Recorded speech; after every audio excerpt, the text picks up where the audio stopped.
মার্কিন বিরোধী নীতিতে ব্রিক্সে গেলে বাড়তি শুল্কের হুমকি, ইসরায়েলকে গণহত্যাকারী বললেন ব্রাজিলের প্রেসিডেন্ট। গাজায় নিহত বেড়ে ৮২, অগ্রগতি নেই হামাস ইসরায়েল যুদ্ধবিরতির। ইয়েমেনে হামলার জবাবে তেল আবিবের কাছে ক্ষেপণাস্ত্র ছুড়ল হুথি।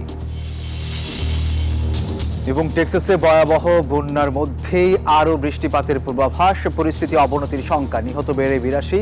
শুক্রবার সফরে যাবেন ট্রাম্প।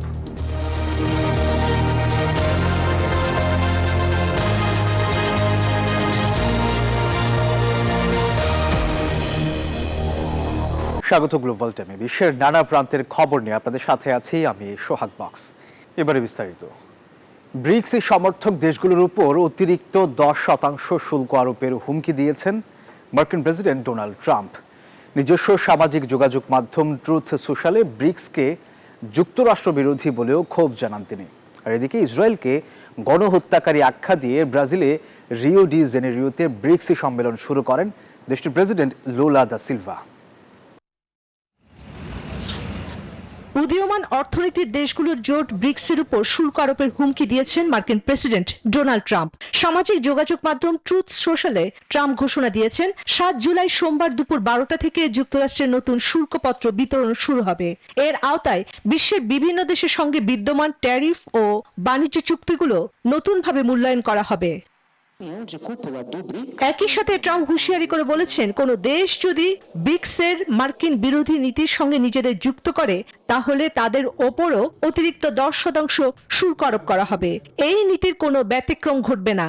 তবে ট্রাম্প আমেরিকা বিরোধী নীতি বলতে কি বোঝাতে চেয়েছেন সেই বিষয়ে বিস্তারিত কিছু জানাননি। এদিকে ব্রিক্সের সদস্যরা ট্রাম্পের শুল্ক নীতির সমালোচনা করার পাশাপাশি আন্তর্জাতিক মুদ্রা তহবিল IMF সংস্কারে প্রস্তাব দেওয়ার পরই এমন মন্তব্য করলেন মার্কিন প্রেসিডেন্ট। এর আগে ব্রিক্স জোটভুক্ত দেশগুলোর উপর 100% শুল্ক আরোপের হুমকি দিয়েছিলেন ট্রাম্প। এদিকে গাজায় চলমান ইসরায়েলি আগ্রাসনকে সরাসরি গণহত্যা হিসেবে অভিহিত করে ব্রাজিলের president Lula da Silva Rio de জেনেরিওতে অনুষ্ঠিত ব্রিক্স শীর্ষ সম্মেলনের উদ্বোধন করেছেন। ইসরায়েল ফিলিস্তিনি জনগণের বিরুদ্ধে যে গণহত্যা চালাচ্ছে তা আমরা চুপচাপ দাঁড়িয়ে থেকে মেনে নিতে পারি না। যুদ্ধের অস্ত্র হিসেবে ক্ষুধা বা অনাহারকে ব্যবহার করাও সম্পূর্ণ অগ্রহণযোগ্য। ফিলিস্তিনি সংকট নিয়ে কড়া অবস্থান নিয়ে তার এই বক্তব্য আন্তর্জাতিক অঙ্গনে নতুন মাত্রা যোগ করেছে। ব্রাজিল, রাশিয়া, ভারত ও চীনের উদ্যোগে 2009 সালে ব্রিক্স যাত্রা শুরু করে। চন্দ্রা, নিউজ 24। ট্রাম্পের শুল্ক কার্যকরের সময়সীমা বাড়ল 1 আগস্ট পর্যন্ত। আগামী 9 জুলাইয়ের মধ্যে অন্যান্য দেশকে নতুন শুল্ক হার জানিয়ে দেওয়া হবে বলে জানিয়েছেন মার্কিন প্রেসিডেন্ট। মার্কিন প্রেসিডেন্ট বলেন, কয়েকটি দেশের সঙ্গে চুক্তি চূড়ান্তের পথে। একই সঙ্গে তিনি বলেন, যেসব দেশ চুক্তি করতে ব্যর্থ হবে তাদের উপর উচ্চ হারে শুল্ক বসবে। এর আগে গত এপ্রিলে মাসে ট্রাম্প 10% ভিত্তিক শুল্ক এবং 50% পর্যন্ত অতিরিক্ত শুল্ক ঘোষণা করেছিলেন, যদিও তৎক্ষণাৎ কার্যকর না করে 9 জুলাই পর্যন্ত সময় দিয়েছিলেন। এখন নতুন সময়সীমা অনুযায়ী উচ্চ হারে শুল্ক কার্যকর হবে 1 আগস্ট থেকে। মাত্র 2 ঘন্টার ব্যবধানে 7 বার ইসরায়েলি বোমা হামলায় কাঁপল গাজা উপত্যকা। নতুন করে আগ্রাসনে প্রাণ গেছে আরও 82 ফিলিস্তিনির। এর মধ্যে কাতারে হামাস ইসরায়েলের যুদ্ধবিরতি প্রথম আলোচনা কোনো সিদ্ধান্ত ছাড়াই শেষ হয়েছে বলে জানায় গণমাধ্যম। এদিকে হামাস গাজার প্রায় 80% নিয়ন্ত্রণ হারিয়েছে বলে জানিয়েছেন গোষ্ঠীটির এক শীর্ষ নিরাপত্তা কর্মকর্তা। অন্যদিকে ট্রাম্পের সঙ্গে বৈঠক করতে যুক্তরাষ্ট্রের পথে নেতানিয়াহু। চোখে মুখে মৃত্যুর ভয়, ক্ষুধার তাড়নায় এক অমানবিক জীবন পার করছে গাজাবাসী। এর মধ্যে সবচেয়ে বেশি কষ্টে ছোট ছোট শিশুরা। তবু সন্ত্রাস নির্মূলের নামে অসহায় ফিলিস্তিনিদের উপর ইসরায়েলি আগ্রাসন কমেনি এইটুকু। উল্টো নানা কায়দায় তা আরও ভয়াবহ করে তুলছে ইসরায়েলি বাহিনী। যুদ্ধবিরতির আলোচনার মধ্যে সোমবারও বিভিন্ন অঞ্চলে চলে হামলা। এতে নিহত হন প্রায় 100 ফিলিস্তিনি। এর মধ্যে গাজা সিটিতে বেশি প্রাণহানির খবর জানিয়েছে গণমাধ্যম। এদিন মাত্র 2 ঘন্টার ব্যবধানে 7 বার ইসরায়েলি বোমা হামলায় কেঁপে ওঠে উপত্যকাটি। এত যন্ত্রণার মধ্যেও ট্রাম্পের হস্তক্ষেপে এবার যুদ্ধবিরতিতে দুপক্ষ পৌঁছাবে এ আশায় বুক বাঁধছেন ফিলিস্তিনিরা। তবে কাতারে হামাস ইসরায়েলের পরোক্ষ যুদ্ধবিরতির আলোচনার প্রথম অধিবেশন কোনো সিদ্ধান্ত ছাড়াই শেষ হয়েছে বলে জানিয়েছে গণমাধ্যম। এদিকে যুক্তরাষ্ট্রে ট্রাম্পের সঙ্গে বৈঠকের আগে যুদ্ধবিরতি নিয়ে সাংবাদিকদের সঙ্গে কথা বলেন নেতানিয়াহু, যেখানে নিজেদের শর্তে যুদ্ধবিরতি চান বলে জানান তিনি।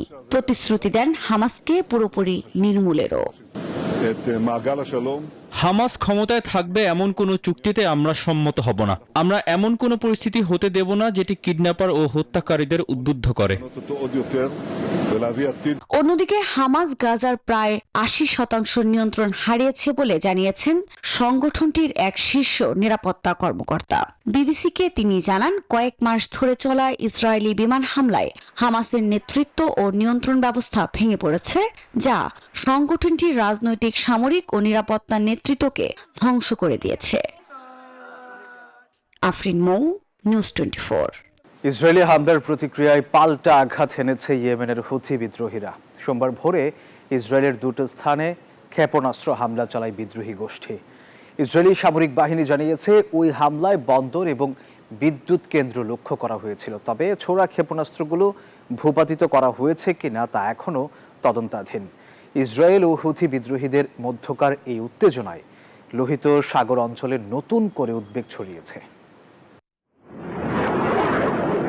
ইয়েমেনের বিমান হামলার জবাবে ইসরায়েল ভূখণ্ড লক্ষ্য করে ক্ষেপণাস্ত্র হামলা চালিয়েছে ইরান সমর্থিত ইয়েমেনের সশস্ত্র গোষ্ঠী হুথি। ৭ জুলাই ভোরে এই হামলা চালানো হয়েছে বলে জানিয়েছে তেল আবিব। এর একদিন আগে রোববার ইয়েমেন থেকে ক্ষেপণাস্ত্র ছোড়ার পর তেল আবিবের বেন গুনিয়ন আন্তর্জাতিক বিমানবন্দর সাময়িকভাবে সব ফ্লাইট স্থগিত রাখার ঘোষণা দেওয়া হয়েছিল। ইসরায়েলি গণমাধ্যম জানায়, ক্ষেপণাস্ত্র হামলার ফলে দখলকৃত কুদস শহরের বেইত শেমেশ শহরের আশেপাশে আগুন ধরে যায়। এরপরেই লোহিত সাগরে একটি জাহাজের সন্দেহভাজন হুতিদের লক্ষ্য করে পাল্টা হামলা চালানো হয়। ইসরায়েলি সেনাবাহিনী জানায়, তারা হুদাইদা, রাস ইসা ও সালিফের হুতি নিয়ন্ত্রিত বন্দরগুলোতে হামলা চালিয়েছে। হামলায় আগুন ধরে যায় জাহাজটিতে, ফলে ক্রু সদস্যরা জাহাজ ত্যাগে বাধ্য হন। এই হামলা প্রতিক্রিয়ায় হুতি বিদ্রোহীরা ইসরায়েলি থেকে ক্ষেপণাস্ত্র ছুড়ে পাল্টা জবাব দেয়। এই বিষয়ে পরে একটি ভিডিও বার্তা দিয়েছে হুতি সশস্ত্র গোষ্ঠীর এক মুখপাত্র। তেল আবিবের কাছে বেন গুরিয়ন বিমানবন্দরে সফলভাবে আঘাত করেছে ইয়েমেনি ক্ষেপণাস্ত্র। আরো কয়েকটি স্থানে আমাদের অভিযান সফল। তেল আবিবের বিমানবন্দরে কার্যক্রম আংশিকভাবে ব্যাহত হয়েছে। গাজার উপর অবরোধ আর আগ্রাসন বন্ধ না হওয়া পর্যন্ত আমাদের প্রতিরোধ অভিযান চলবে। তবে নেতানিয়াহু বাহিনীর দাবি, হুতিদের ছোড়া দুটি ক্ষেপণাস্ত্র তারা প্রতিহত করার চেষ্টা করেছে, যদিও কিছু ক্ষেপণাস্ত্রের আঘাত হানতে সক্ষম হয়েছে বলে জানানো হয়েছে। তবে এখনো পর্যন্ত কোনো হতাহতের খবর পাওয়া যায়নি। এই ঘটনা প্রবাহ মধ্যপ্রাচ্যে নতুন করে উত্তেজনার আশঙ্কা তৈরি করেছে। চন্দ্রা, নিউজ 24। যুক্তরাষ্ট্রের টেক্সাসে ভয়াবহ বন্যার মধ্যেই আরও বৃষ্টিপাতের পূর্বাভাস দেওয়া হয়েছে। এতে বন্যা পরিস্থিতি আরও অবনতি হওয়ার আশঙ্কা করা হচ্ছে। এদিকে ভয়াবহ এই বন্যায় নিহতের সংখ্যা বেড়ে ৮২ জনে দাঁড়িয়েছে। এখনো অনেকে নিখোঁজ থাকায় বাড়তে পারে হতাহতের সংখ্যা। আর অন্যদিকে বন্যা দুর্গত এলাকা পরিদর্শনে যাবেন মার্কিন প্রেসিডেন্ট ডোনাল্ড ট্রাম্প। চোখের সামনে বন্যায় মানুষের ভেসে যাওয়া দৃশ্য যেন কিছুতেই ভুলতে পারছেন না টেক্সাসের হাউডিস রেস্তোরাঁর মালিক লোরেনা গুইলেন। সেই স্মৃতিচারণ করতে গিয়ে কান্নায় ভেঙে পড়েন তিনি। বৃষ্টির কোনো পূর্বাভাসই ছিল না। রেস্তোরাঁর বাইরে একদল গান গাইছিলেন। হঠাৎই কালো মেঘে ছেয়ে যায় আকাশ, আর বৃষ্টিতে তলিয়ে যায় সবকিছু। আমি দেখছিলাম গাড়িগুলো কিভাবে ভেসে যাচ্ছে, তবে করার কিছুই ছিল না। গেল কয়েকদিন আগেই ভারী বৃষ্টিতে আকস্মিক বন্যার কবলে পড়ে যুক্তরাষ্ট্রের টেক্সাস অঙ্গরাজ্য। কোনো বৃষ্টির পূর্বাভাস না থাকায় নিরাপদ স্থানে সরতে পারেনি স্থানীয়রা। কয়েক ঘন্টার ব্যবধানে গোয়াদালুপ নদীর পানির উচ্চতা এতটাই বেড়ে যায় যে পালাতে ব্যর্থ হন অনেকে। নিখোঁজদের উদ্ধারে চলছে চিরুনি অভিযান। তবে কাদা ও বিষাক্ত সাপের উপদ্রব বেড়ে যাওয়ায় উদ্ধার অভিযান ব্যাহত হচ্ছে বলে জানান উদ্ধারকর্মীরা। এর মধ্যেই অঙ্গরাজ্যটির বেশ কিছু এলাকায় আরও বৃষ্টিপাতের আশঙ্কার কথা জানিয়েছেন টেক্সাসের গভর্নর গ্রেগ অ্যাবট। এতে সামনে বন্যা পরিস্থিতির আরও অবনতির আশঙ্কা করা হচ্ছে। এ অবস্থায় দুর্ঘটনা এড়াতে স্থানীয়দের নিরাপদ স্থানে সরিয়ে নেওয়ার নির্দেশও দিয়েছেন অ্যাবট। এবারের বন্যাকে সাম্প্রতিক টেক্সাসের ইতিহাসের সবচেয়ে ভয়াবহ বন্যা হিসেবে উল্লেখ করেছে কর্তৃপক্ষ। এদিকে আগামী শুক্রবার বন্যা দুর্গত এলাকা পরিদর্শনে যাবেন মার্কিন প্রেসিডেন্ট ডোনাল্ড ট্রাম্প। তবে অঞ্চলটির সার্বিক পরিস্থিতির খবর রাখছেন বলেও জানান তিনি। আফরিন মৌ, নিউজ 24। ইলন মাস্কের আমেরিকা পার্টিকে হাস্যকর বললেন মার্কিন প্রেসিডেন্ট ডোনাল্ড ট্রাম্প। স্থানীয় সময় রোববার নিউ জার্সির গলফ ক্লাবে সাংবাদিকদের ট্রাম্প এই কথা বলেন। মার্কিন প্রেসিডেন্টের মতে যুক্তরাষ্ট্রে দুই দলের যে রাজনৈতিক কাঠামো তা বহু বছর ধরেই আছে। তৃতীয় কোনো দল এখানে আনার চেষ্টা শুধু বিভ্রান্তি তৈরি করবে। বিশ্বের সবচেয়ে ধনী ব্যক্তি মাস্ক একসময় ট্রাম্পের ঘনিষ্ঠ ছিলেন এবং ট্রাম্প প্রশাসনের ব্যয় হ্রাস অভিযানে নেতৃত্ব দিয়েছিলেন। তবে ট্রাম্পের কর আর ব্যয় বিল নিয়ে তাদের মধ্যে তিক্ততা সৃষ্টি হয়। উত্তর ইরাকে গুহায় অনুসন্ধানের সময় ৮ তুর্কি সেনা নিহত হয়েছে বলে জানিয়েছে তুরস্কের প্রতিরক্ষা মন্ত্রণালয়। সোমবার ৭ জুলাই এক প্রতিবেদনে এই তথ্য জানিয়েছে বার্তা সংস্থা রয়টার্স। দেশটির প্রতিরক্ষা মন্ত্রণালয় বলছে, গুহায় অনুসন্ধান অভিযান চালানোর সময় মিথেন গ্যাসের সংস্পর্শে সেনাদের মৃত্যু হয়েছে। এক বিবৃতিতে বলা হয়, রোববার নিষিদ্ধ কুর্দিস্তান ওয়ার্কার্স পার্টি পিকেকের বিরুদ্ধে সামরিক অভিযানের সময় নিহত একজন তুর্কি সেনার দেহাবশেষ খুঁজে বের করার অভিযানের সময় এই ঘটনা ঘটে। স্পেনে শুরু হয়েছে জনপ্রিয় সান ফার্মিন ফেস্টিভ্যাল। ফিলিস্তিনিদের পক্ষে আওয়াজ তোলার মধ্য দিয়ে শুরু হয় সপ্তাহব্যাপী এই আয়োজন। উৎসবে অংশ নিতে পাম্পলোনা স্কোয়ারে জড়ো হয়েছেন দেশ বিদেশের হাজারো মানুষ।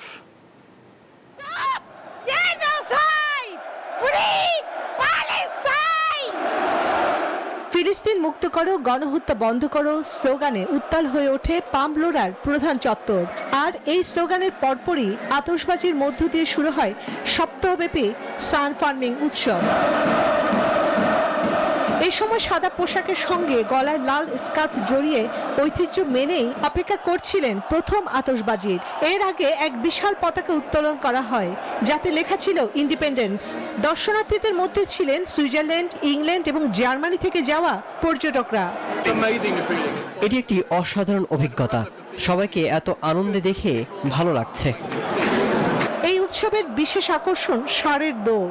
দেশ বিদেশের অনেক মানুষ অংশ নেন এই প্রতিযোগিতায়। 885 মিটার পথ জুড়ে গলায় লাল কাপড় বেঁধে দৌড়ে চলেন প্রতিযোগীরা। পেছনে থাকে তেড়ে আসা ষাঁড়ের দল। ঐতিহ্যবাহী এই দৌড়ের নাম রানিং অফ দ্য বুলস। আনন্দের সঙ্গে রাজনৈতিক বার্তা যোগ হওয়ায় এবারের সান ফার্মিং উৎসব পেয়েছে নতুন মাত্রা। প্রতি বছর বিশ্বজুড়ে হাজারো পর্যটক 6 থেকে 14 জুলাই সপ্তাহব্যাপী এই উৎসব দেখার জন্য আসেন। চন্দ্রানী চন্দ্রা, নিউজ 24। দর্শক, এই ছিল নিউজ 24 গ্লোবাল টাইমে। এতক্ষণ সাথে থাকার জন্য ধন্যবাদ সবাইকে।